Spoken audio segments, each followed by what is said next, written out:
Brodes Media. Yo, what is going on, everybody? Welcome on in to Sports Talk with Brodes. For the most part, I think everybody understands exactly how I feel about this Phillies team with opening day just a few days away. So the plan is to rock a lot of your phone calls on the Anytime Hotline. And if you didn't get a chance to leave your thoughts prior to the first game, and if you want to continue to react to a lot of these games throughout the season, the phone number is always available for you. It's 24/7, so you can call in whenever at 856-442-9805. So I'm really excited to talk to all of you throughout the season. But yeah, I mean, I'm going to be red in the face if I continue to just scream about how I feel. I'm very nervous. I'm very defeated. I'm very bothered. I don't love their mentality as a team. But here's the thing. They have a chance to shut me the fuck up. They have an opportunity staring at them right in the face to shut up this city and to prove to us that they have the winning DNA inside of them. The Eagles answered the bell. How do you think they went after this when they were 2-2 after the bye? Honest question. What do you think they did? They rallied as one. So the question becomes, can they form a bond and a relationship that is super special to come together to counter whatever negative noise is entering the Phillies clubhouse? And I hope the answer is yes. I don't know if it's going to happen or not, but we'll find out. And really, there was such a under-the-radar story that Matt Gell put out on The Athletic, and I had to screenshot a portion of it because it really rubbed me the wrong way, and it does coexist and correlate with the relationship stuff I just mentioned between teammates. So it was a story about Alec Bohm, how much adversity he had to deal with last year, getting benched, also the health side of things. Maybe he was way more banged up than it was mentioned, right, publicly. Maybe it was behind the scenes way worse for him, which probably makes sense considering he was not living up to expectations, but you can still not swing at the first pitch and pop up after getting benched. That has nothing to do with your hand, wrist. That's just stupid decision-making, poor decision-making, and not being a professional. So that, I look at that with two different mindsets. One, okay, I'm sure physically he was worn down. I'm sure there was something that was limiting his ceiling because we know he was going through pain and he never looked the same with the bat speed, with the way that he attacked in the box. It looked like a timid version of Alec Bohm to some level. And if we're going to look at Bryson Stott and give him a free pass because we knew he was dealing with something physically, I have to imagine the same applies to Bohm. But with that said, your approach at the plate, swinging first pitch to flip the double bird off to your manager, that has nothing to do with the injury. That's just you being selfish. So the reason why I bring this up is the article expressed what Alec Bohm was going through and who he talked to when he needed help. And there was someone he talked to, Eisenhower. And it says here, this is from Eisenhower on Alec Bohm. He is a professional. Like, he loves the Phillies. He loves his teammates. He loves the team. He loves them, you know? And the bad thing is, it's like sometimes they don't love him back. That's hurtful, I think. Now, he goes on to continue to say, but Bohm doesn't really care about other people's opinions because he's already told himself the truth that he knows that he's good at what he's good at and he knows what he's bad at. And, you know, he's honest with himself, essentially. But my eyebrows raised. He loves his teammates. He loves the team. He loves them, you know. And the bad thing is, it's like sometimes they don't love him back. This is someone who was spending quality time with Bohm, who was helping him throughout his struggles after last season. Was he talking about the city? Was he talking about the fan base? Or was he talking about the clubhouse? Because I do feel deep down there are some pros that have been around Major League Baseball for quite some time that feel, all right, dude, how many times do I have to put my arm around you in the dugout after you make a mistake? Now, we're all going to mess up. We're all going to screw up. But some of these issues are controllable. And at some point, you're not 22 anymore. This whole daycare crap, these guys are closer to 30 now than not. The young kids, air quote, they're not young. This is the time they're supposed to flourish. This is the time they're supposed to step up and be a crucial part to the winning and be in their prime. If you haven't matured yet, maybe some of these vets are sick and tired of it. If you're getting benched by Rob, I promise you Rob's not the only one fed up with you. Quite frankly, he's probably the last one. So if he's fed up with you, that means there's a billion other guys that put on Phillies uniforms that are fed up with you first. Maybe I'm reading this the wrong way, but the way I interpreted it was, whoa.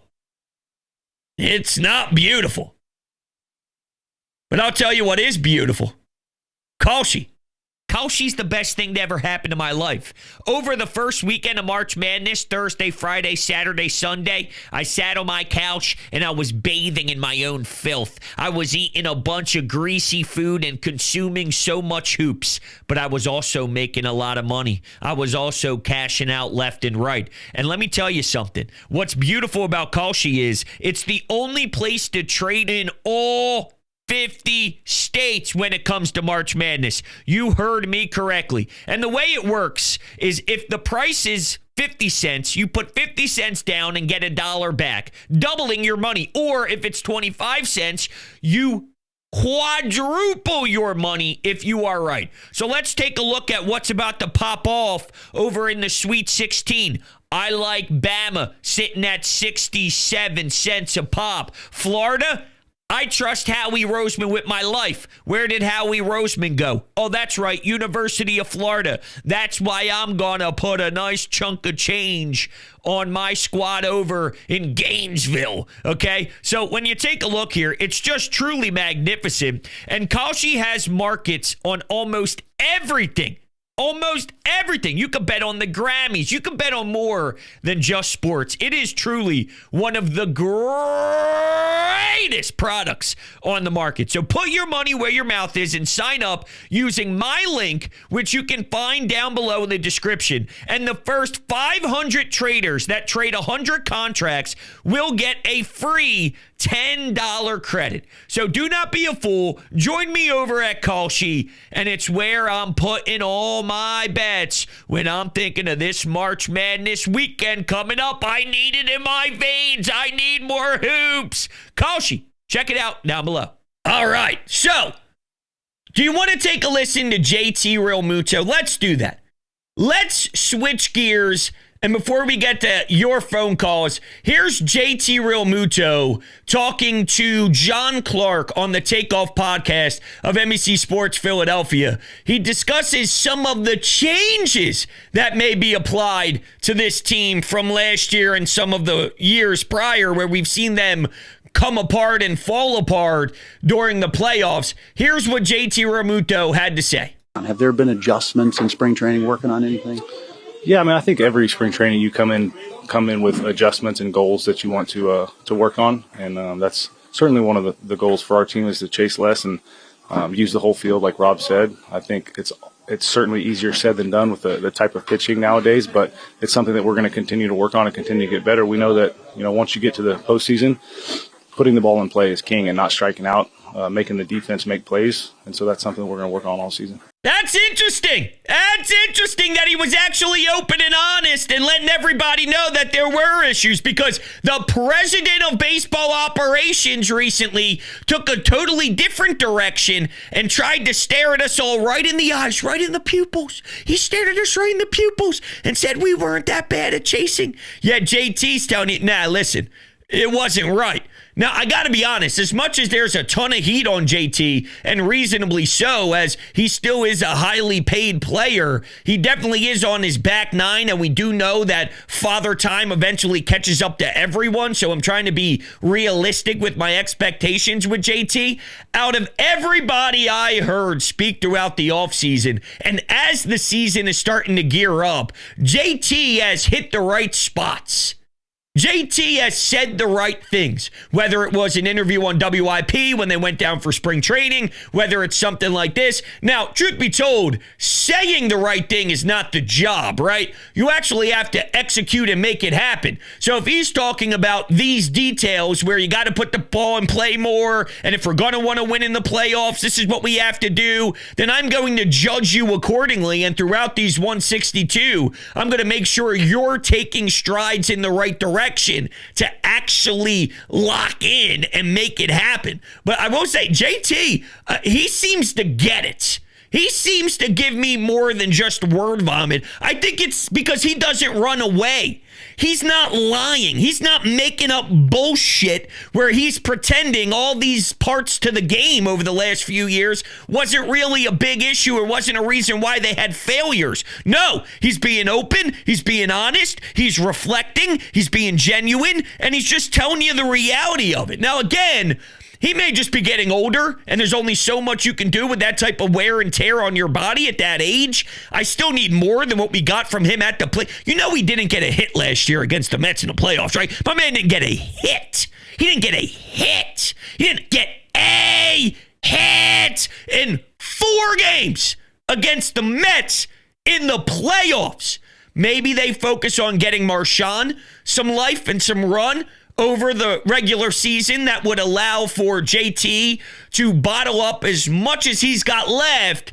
And then, you can rattle that off in October. Just limit his innings, because for years now, this man has been behind the plate way too much, way too long. He wants to play every single day, and we get that. We love the competitive juice. We love the fire, but we need to make sure we get the best version of JT when October comes around. So let's give Marchand, who's got some pop, and he's way more of a reasonable option than anything Garrett Stubbs ever gave us. So I think you can actually legitimately still win baseball games with him in the lineup. That couldn't have been said last year with Stubby.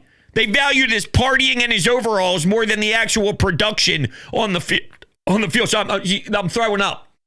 I'm throwing up thinking about Garrett Stubbs at the plate. Did you hear that?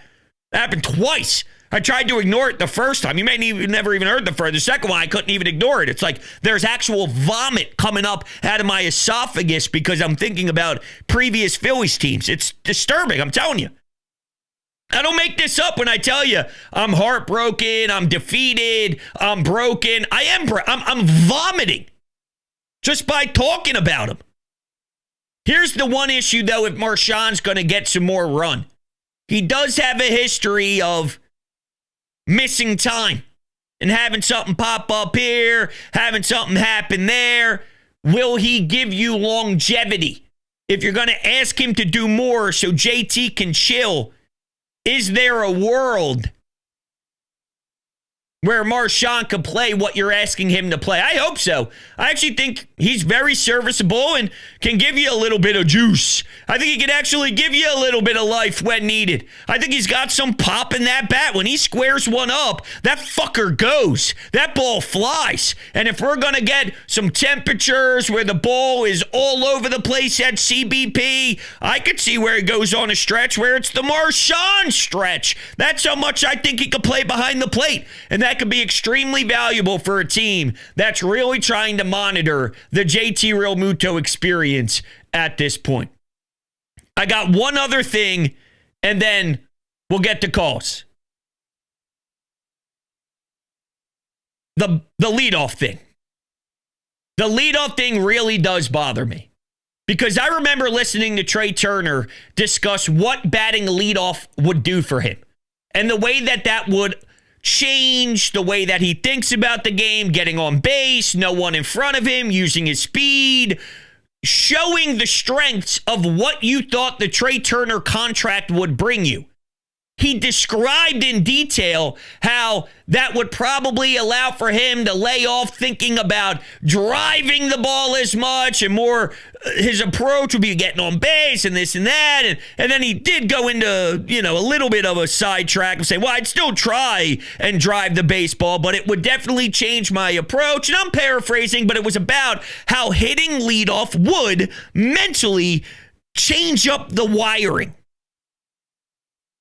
But it's only going to happen against lefties. Well, I'm just going to make numbers up here, but if you think of Kyle batting against righties leadoff, Trey batting against lefties leadoff, you're going to have 7 games out of 10 where it's Kyle, 3 games out of 10 that's Trey. Flip-flop, flip-flop, flip-flop. We have one guy that is absolutely annihilating this team internally. Well, there's a bunch, unfortunately, but the one that has the most that is targeted towards him is Trey, right? So why are we making it more difficult for him? And it's not as if putting him in leadoff and letting him get some run is some obnoxious thing. We're not asking for Max Kepler here to get leadoff run. We're not asking Marshawn or Brandon Marsh or any of these cats that don't deserve a chance to lead off. We're talking about Trey Turner. We're talking about Trey Turner. We know what Kyle can do. If you ever have to go back to Kyle, you know it's there. It's nice to have that security blanket, but wouldn't it make most sense to ask Trey Turner just to get maybe a month and a half under his belt every day to see if he can get something established, knowing he's already openly talked about how that does change the way that he thinks when he's in the box? We need to get the most out of him. And by the way, if this $300 million man can't hit righties, which doesn't even make sense. You think about lefties. You don't think about righties. If this dude can't lead off against righties, how embarrassing is that? You are overthinking it, overcomplicating it. Plug the guy in at number 1 and let's see what we can do. And if it doesn't work after you actually allow time to see if he can shine, then fine. Then eventually I'll also be knocking at the door, screaming at Rob Thompson, saying, yo, it's time. But as for right now, before the season even begins, thinking of flip-flop, that pisses me off. All right, I'll shut up there. I got one little side note, but I'll mix it in with your calls. First, you know about Green Lawn Fertilizing. I get to relax every day thinking about my lawn being in the best hands that you can find, all right? They are based in the Philadelphia area. They are best in market, experts in New Jersey, Pennsylvania, and Delaware, and they're so knowledgeable. They've created their own custom blend that is helping my lawn recover. Full disclosure, I didn't pay attention to my lawn a lick once I bought this house, and then I realized real quick, yo, dude, get your head out of your rear end. You got to make sure your lawn looks pretty. And they are helping me with the recovery process. And it is unbelievable, man. They are best in class, phenomenal people. They came the other day for one of the first sessions, and we were laughing, cracking up. We were having a good time after all the work was done, of course. They got it done. It was just amazing, man. They're such great people. And you got to know that it is super important to lay the groundwork for the rest of the season. So you got to start now. Green Lawn Fertilizing is offering 2 free treatments and 10% off for the early bird. So make sure you check out the link in the description, which will take you right to their website through my link. It'll say that Brodes sent you. Do not be a fool. Make sure you make your lawn look as pretty as it possibly can and get the process started with Green Lawn Fertilizing. All right, I'll shut the yapper up. Let's get to your calls. Yo, what's up, Brodes? I want to add on to your point that you were talking about on WIP about how the Phillies need to prove to us fans that they're mentally tough. And I could not agree with you more. I think that is the thing. That is the most important thing going into this season with the 2025 Phillies, is that we've seen them make the playoffs. We've seen them win a lot of regular season games. We've seen them win playoff series. But they need to show us fans their mental toughness. They need to be willing to fight adversity, to fight through thick and thin, and they need to show up in big clutch moments. And that's something that they did not do in 2022, did not do in 2023, did not do in 2024, especially inconsistent hitting. You go back into those games, those playoff series against the Astros, D-backs, and Mets, respectively. Look at games 4, 5, and 6 of the World Series. 3 runs, 3 games. Games 6 and 7 at home in the NLCS. 3 runs in 2 games. You look at games 3 and 4 in Queens last year in the NLDS. 3 runs in 2 games. These Phillies need to show us a more consistent basis of hitting and clutchness and the willingness to fight adversity when times get tough.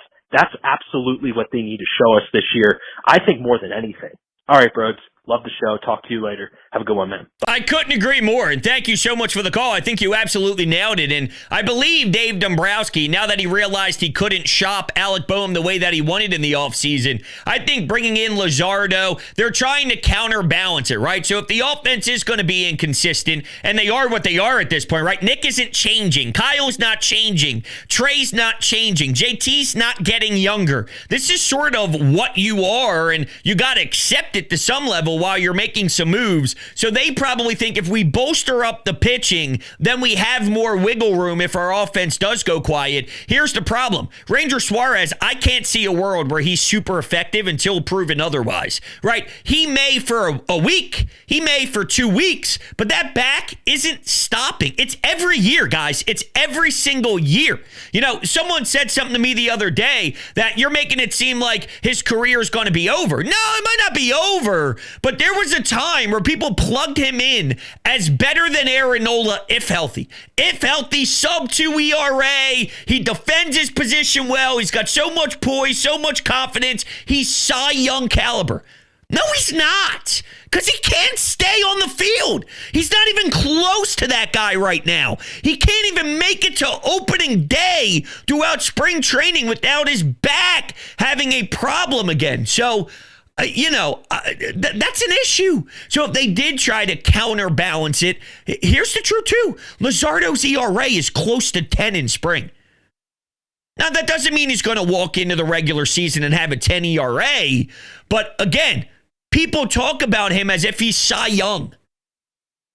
I think he's going to be a good pitcher. But if you lose Ranger and replace him with a good pitcher, and now it's Wheeler, Nola, a good Luzardo, and a good Sanchez. It's a good rotation. It's a good rotation. I don't knock their starting rotation. I think they believed it was going to be better with a healthy Ranger when there were clear signs of nerves that should have been warranted, because I've never seen Ranger eat the amount of innings that they projected him to eat. He's been here for a long-ass time now. He's never been the guy that they claimed he was going to be. I've never seen him have that longevity. That's why whenever somebody slots someone over Aaron Nola, I go, you are clearly disrespecting what Aaron Nola does year in and year out for that level of longevity. Sure, there's a home run allowed. Sure, there's probably too many home runs allowed. And there are uncomfortable games that happen that you don't like and you despise. But the truth is, every single year, this guy's taking the ball, mowing people down,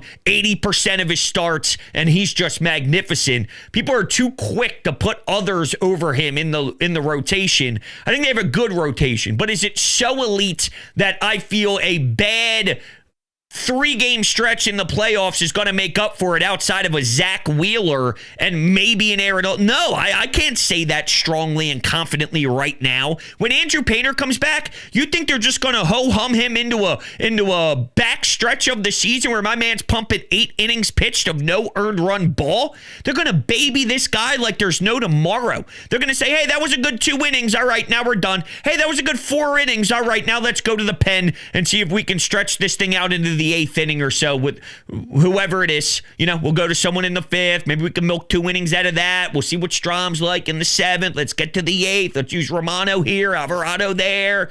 I mean, you're acting as if Andrew Painter's just going to come in and start just shoving without them babying him. So I don't know if the starting rotation is going to be everything that it lived up to. And in regards to mindset and adversity hit, more on that Alec Bohm piece, when he was discussing what happened over the last couple of years in the playoffs, it was the whole team. Quote, it's more than just one dude, Bohm said.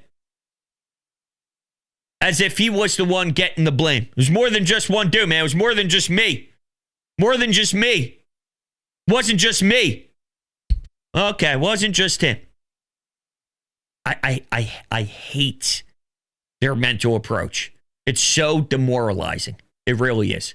Let's take the next one. Hey, Brodes, just listened to your Phillies pod last night. I totally understand what you mean when you say, like, lazy GM, Dave Dombrowski. And, I don't follow the Flyers much, but when you look at the Eagles, the Phillies, and the Sixers, you got one of those teams with a very proactive GM. He's not lazy. And, he retools his roster when failure happens. He doesn't accept failure. And the other two GMs are lazy. And this Phillies offseason, this reminded me of the Sixers 2 years ago when you have, the GM is saying, what we have here is just going to work eventually, because you're not always going to win. So, and I actually feel like that could be true, but the problem is that other teams are getting better, okay? That offseason, you watch the Celtics and the Bucks both go get stars, and, it's the same thing with the Phillies this year. You watch the Dodgers bolster their rotation. You watch the Mets go get Juan Soto. Other teams are getting better, and you're just sitting there. There were a lot of guys that, I think were available, like Kyle Tucker, for instance. I feel like watching him go to the Cubs, it was just, it's just so frustrating. But we'll see what this Phillies team's all about. Again, as you said, embrace the 162. Go Phils.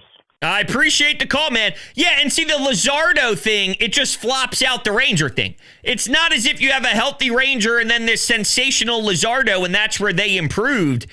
To me, it's a wash. To me, Luzardo steps in, and you hope it's what Ranger is when healthy.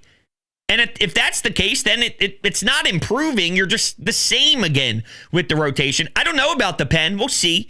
It might be okay, right? I don't think it's going to be a disaster. I don't know if it's going to be lockdown special, but I think they have what Jose Alvarado did this spring is wow, and he's always up and down, but when he's up, he's magnificent. If Romano is healthy, there's something to it. The thing is, you had all-stars, right? You had so many guys that you relied on all year last year throughout the regular season. Then the moment the pressure got on you and the moment the pressure became super big, then they all folded. And, there's a lot of this fan base that just screams Orion Kerkering is going to be some shutdown closer.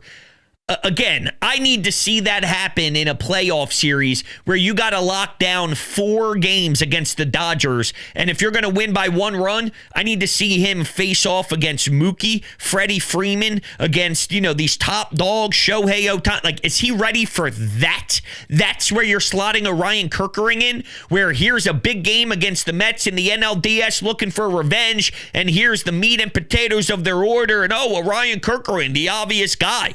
I don't see that whatsoever. I think probably it'll be some version of Alvarado and Romano, as long as Romano can do something when he is available on the field. And it just depends on where the meat of the lineup is. If it's more lefty-driven than Jose, if it's more righty-driven than Romano, maybe Rob Thompson gets comfortable with Romano as a legitimate closer, uses Alvarado as the Swiss Army knife when needed, and then maybe a Matt Strahm could be an 8th inning guy. This guy is getting his fingernails stuck into suitcases when trying to travel. You can't make this stuff up. That's the type of season we're having. For the season begin, Matt Strahm's fingernail is broken. What? It's just raining on the parade or peeing on me and saying it's raining. I don't know. I don't know what that means. Here's a question, though. How much stock do you put into the Phillies' walks through spring? Because the Phillies had some walks in spring. Does that mean they made it clear they needed to change something and then they applied that? Maybe. We say it all the time, though. Spring ain't real. Spring ain't the real deal. So if spring ain't the real deal for Taijuan Walker, says Rob Thompson, says Dave Dombrowski, if spring ain't real for Luzardo, then I can't say it's real with this, right? Trey Turner barely had any hits in the beginning of this spring was so bad for Trey. Through the first 1 billion at-bats, he had no hits. Then he eventually got one, which was an infield single. If that doesn't matter, then the walks don't matter. It either matters or it doesn't matter. We can't pick and choose what matters and what doesn't. I think there's some to take away from Luzardo's ERA. There's some to take away from Taiwan's ERA. There's some to take away in a positive light with their walks. Maybe there was a big emphasis on it that's going to help them out in the long run. But I know there are fans that are holding on to their hat for that one. We'll see. Let's go to Amadeo. Now, Hunter, I'm going to say a lot of things. This is not directed towards you. I think this is more directed to the Phillies fandom as a whole, because I think overall, and I'm not saying it's not warranted. This is putting that first and foremost here. I'm not saying it's not warranted. But I think all of this negativity, all of the complaining, all the bitching and moaning is just completely pointless when first pitch has not been thrown. Yeah, the Phillies did not make moves in the offseason that satisfied people. I get it. You can be upset about that, blah, blah, blah, blah, blah. But I think right now, when we just ended spring training and we're a few days away from opening day, I think it is so stupid to completely act like a lot of people are, that the season's already over and people are already drawing up their conclusions. That's stupid. It's stupid. It's bullshit. That's what it is. I'll jump in. I'll let you continue. So I don't think we're drawing conclusions. I'm not drawing conclusions that they are going to fail. I'm saying something needs to change, or else they will probably fall into the same exact category as they have, because there is a common trend with their issues. Trey Turner defensively, it's a problem. Say what you will about, well, he hits 295 and it's actually better than you're giving him credit for, but his defense is a problem. Because when Zach Wheeler is out there and there's an error over at shortstop, whether they call it or not because of the stupid way they mark it all down now, and they rule it not an error because they don't want errors to be as egregious as they are, blah, blah, blah, whatever. Now Zach Wheeler's throwing 40 pitches instead of 25 at that particular time of the game. That impacts a playoff game. If that's the play, and Trey's defense, like, that's real, right? Like, Trey's not going to get better defensively. He's been here for a long time now. This is the defender that he is. So it's not as if it automatically means they are going to fail. But I do feel before first pitch, there are plenty of reasons to not be optimistic. And it's not irrational. There's logic behind the reasons why there's so much negativity. Like, I don't think it's right to head in blindly. Like, are we being harsh? Yes, but here's why. Because there's no urgency or direction from the team. So this vibe that people like me are giving off, I think it's mandatory and needed because they're not getting it from within. They're not getting it from Rob. They're not getting it from Dave. They're not getting it from the guys in the clubhouse. Everything's all hunky-dory. Don't worry about it. No. So we need to lean on the side of harsh because nobody's actually applying the proper message internally. So it's our obligation to do it. And because they're getting babied and because they're getting soft and because they're not attacking accordingly, then we tend to be on the harsher side because we're done playing games. You had your leeway. You had your leash. You had your, hey, we love you, let's see what you can do moments. Didn't work. Now it's time to apply the pressure. And we'll see if they can handle it. But that's sort of my mindset on it. I'll let you continue. Because we don't know what the season's going to give us. We don't know how the season's going to end. We only know a few things. One, the Phillies still have a top starting rotation in baseball, probably the top starting rotation in baseball, minus Taiwan Walker. The Phillies lineup, contrary to Philadelphia belief, is still a top lineup in baseball. Regardless of how much they annoy us, they're still a top lineup. The bullpen, yeah, they might have some question marks, but I don't expect this bullpen to be terrible. I don't. I expect this team to be a 90-plus win team. I expect this team to make the playoffs. But even if they are a 90-plus win team, right? And that's not a bad thing, obviously. They were that last year. And they got embarrassed by New York. So with a 90-plus win team, with a lineup that's viewed as one of the best in baseball, as you alluded to, I don't know if the rotation's the best. I'm waiting for that. I'm not saying it's impossible to be, but I do think people act as if Luzardo is an automatic elite 1B. That's a high bar. And two, Rangers not healthy. So, I can't say that. I don't know. And Andrew Painter hasn't thrown a pitch in Major League Baseball yet. So I don't know. But even if they are a 90-win team, which you're right, they are. It's like the Sixers, though. They won 55, 53, 57, 54, 56. But where does that get you? It gets you to a second round where you lose to Atlanta.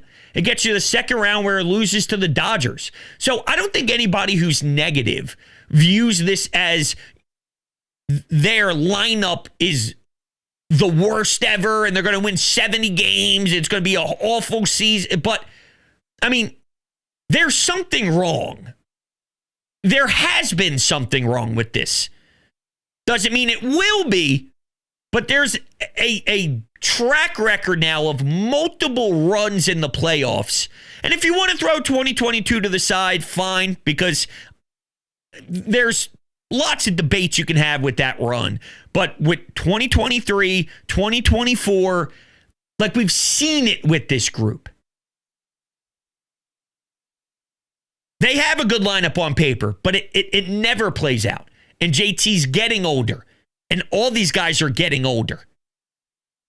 It hasn't been what you're laying out. It hasn't been. And it's the same guys. So what you're saying they are, it's never been. They've been good enough to win 90. They've been good enough to win 90 plus. They've been good enough to get to the playoffs, and that's all great. But now it's time to actually have urgency to win the whole thing. And they've yet to be able to do that. Maybe it's more cracks at the door.